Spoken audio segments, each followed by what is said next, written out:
Magandang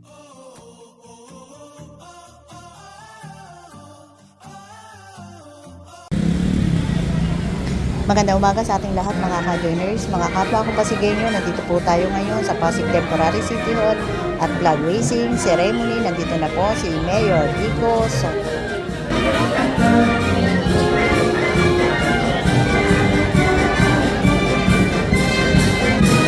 Magandang umaga. Ipinaalam ko ang pagdating ng ating mahal na punong lungsod, kagalang-galang Mayor Vico Soto, at ang mga bumubuo ng ika-12 sangguniang panlungsod sa pangunguna ng ating Vice Mayor Dodot Jaworski Jr. Magandang umaga po sa inyong lahat, mga kapwa ko kawani at pinuno ng iba't ibang tanggapan. Bilang panimula ng ating maikling palatuntunan, atin pong ituon ang ating sarili sa dakilang lumikha para sa pag-aalay ng panalangin na pamumunuan ni Pastor Leonard Abad mula sa Faith-Based CSO at Pasig CSO Academy graduate. Mapagpalang umaga po sa ating lahat. Tayo po ay sama-samang dumulog sa presensya ng ating Panginoon. Allow me just to encourage everyone. Tayo pong lahat ay manalangin sa pangalan ng Ama, ng Anak at ng Espiritu Santo. Amang banal na makapangyarihan sa lahat na kasama namin sa umagang ito. Marami pong salamat sa isang bagong umaga na pinahintulutan mong kaming lahat ay mabuhay sa iyong layunin. Pangunahan mo po ang lahat ng aming lingkod bayan sa pangunguna ng aming mayor, pangalawang kay Vice, sa aming kay Kong Romulo, at sa lahat ng tapat na kawani na konsihal. At dalangin ko, Panginoon, patuloy mong iparana sa kanila, pagkalooban sila ng wisdom, knowledge, and understanding sa pangalan ng Ama, ng Anak, at ng Espiritu Santo. In Jesus Christ's name we pray. Amen. At awitin natin ng buong dangal ang lubang hinirang sa saliw ng musika ng Pasig City Symphonic Band. Mga kababayan, ang pambansang awit ng Pilipinas.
Manatili po tayong nakaharap sa ating bandila para sa panunumpa ng katapatan sa watawat ng Pilipinas na pangungunahan ni Binibining Patricia Roma Ison mula sa PCCA, Persons with Disability Sector at Pasig City Development Council. Ako ay Pilipino, buong katapatang nanunumpa sa watawat ng Pilipinas at sa bansang kanyang sinasagisag, na may dangal, katarungan at kalayaan, na pinakikilos ng sabayan ng makadiyos, makatao, makakalikasan at makabansa.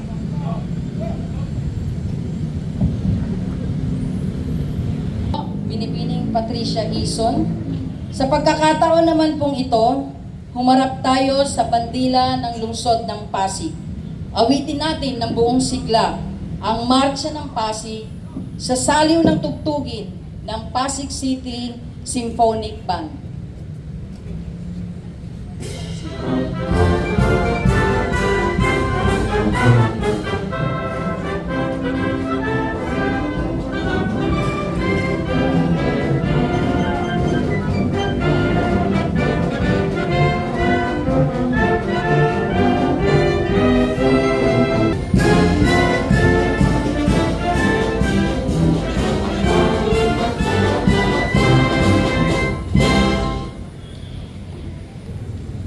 At para naman po sa panunumpaan ng Lingkod Bayan na pangungunahan sa atin ni Ginang Carmina Sinogat mula sa opisina ni Kagalang-Galang Paul Angelo A. Sinogat. Taas po natin ang ating kanang kamay. Ako ay isang lingkod bayan.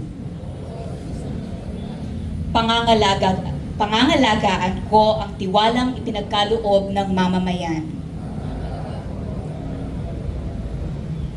Maglilingkod ako ng may malasakit, katapatan at kahusayan na walang kinikilingan. Sa mga tungkulin at hangaring ito, kasihan nawa ako ng may kapal. Pong salamat, Binibining Mina Senogat. Ngayong buwan ng Agosto, ginugunita at ipinagdiriwang natin ang mga sumusunod. Ang Agosto ay deklaradong History Month sa bisa ng Proclamation number 339, Series of 2012. At alinsunod din po sa selebrasyon ng Pasig City Resolution 53-12, Series of 2026 o ang Good Governance Month. Maraming salamat po sa mga departamento at mga tanggapan na nanguna sa maikling programa sa umagang ito. Mula sa economic sector ng civil society organization at ng Batch 5 graduates ng Pasig City CSO Academy. Ako po si Raquel Noguera Dawal, na mas kilala bilang RD. Kinatawan ng Seroptimism International of Pasig. Maraming salamat din po mula sa ating Pasig City Symphonic Band at Cultural Affairs and Tourism Office. Ako naman po si Angela Hana Barajas mula sa opisina ni Kagalang-Galang Paul Angelo A. Sinogat. Kami ang naging guro sa palatuntunan ngayong umaga. Maraming salamat po. Sa pagkakataong pong ito, pakinggan po natin ang mensahe ng ating punong lungsod ng Pasig. Mga kasama, palakpakan po natin at Mayor Vico Soto. Maraming salamat. Magandang umaga po sa ating lahat, sa ating mga kawani ng pamahalaan, nasyonal at lokal. Vice Mayor Dodot, ating sanggunian panlungsod. Sa wakas, nakapag-flag racing din tayo ng maayos. Nakisama din ng panahon. At maganda-ganda pang ang panahon. No? Sana ganito lagi. Pero mukhang uulan ulit mamaya. Basta kung sakaling magdeklara ulit, kasi nung nakaraang linggo, parang wala halos araw-araw nagdeklara na walang pasok. Pero tandaan po natin na tayo po sa lokal na pamahalaan ay frontliners po tayo. Ibig sabihin, maaraw, maulan, meron po tayong trabaho. Yung sa mga bata sa paaralan, kung madeklara man na walang pasok, okay lang, di ba? Kasi kaligtasan po nila ang iniisip natin. Pero tayo po, iniisip din naman natin ang kaligtasan ng mga kawani ng ating pamahalaan. Pero sa isang banda, napapansin po natin, madalas pag nagdeklara na walang pasok, walang trabaho, suspendido ang opisina. Sa totoo, minsan hindi naman malakas ang ulan. Minsan kaya naman talaga natin pumasok, di ba? Nakakahiya sa mga kliyente.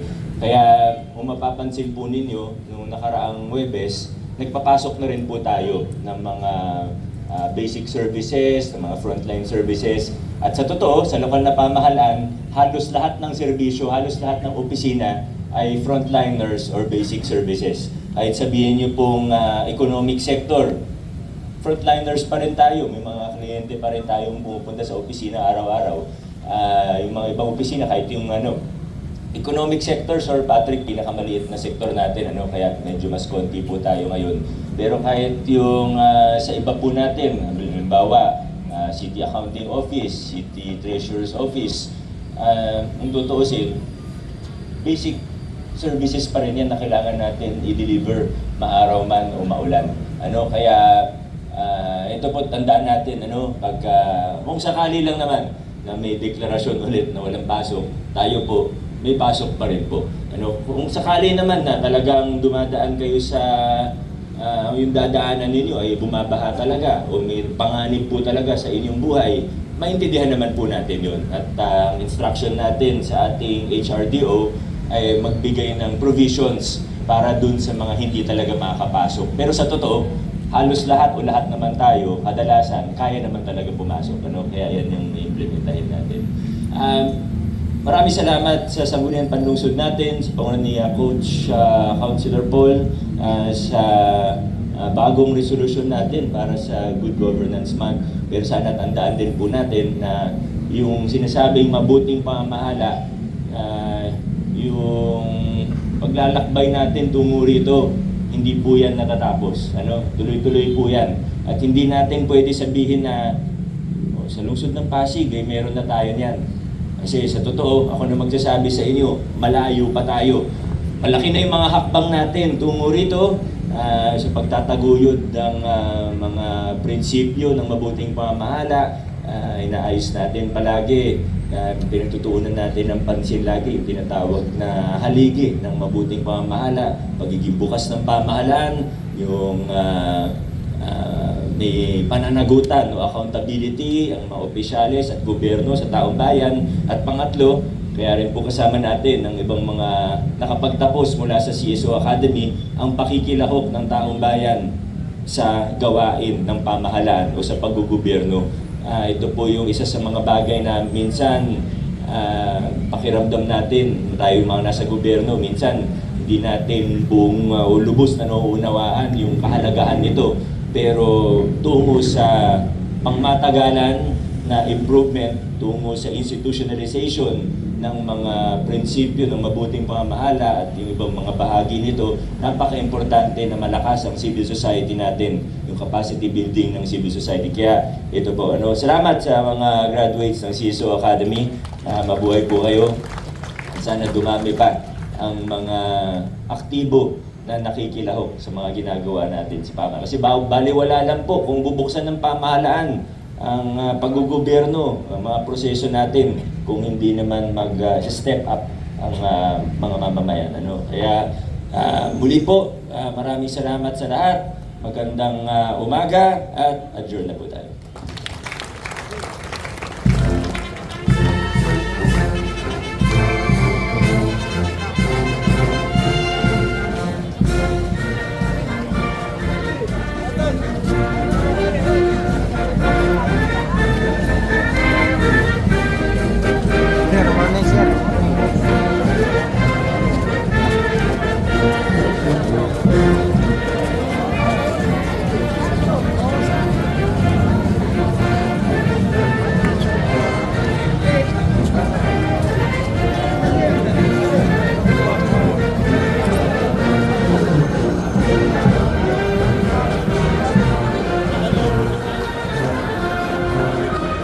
Hanggang dito na lang po muna ang ating vlogs. Maraming salamat po sa panonood at para po sa bago pa lang sa ating channel.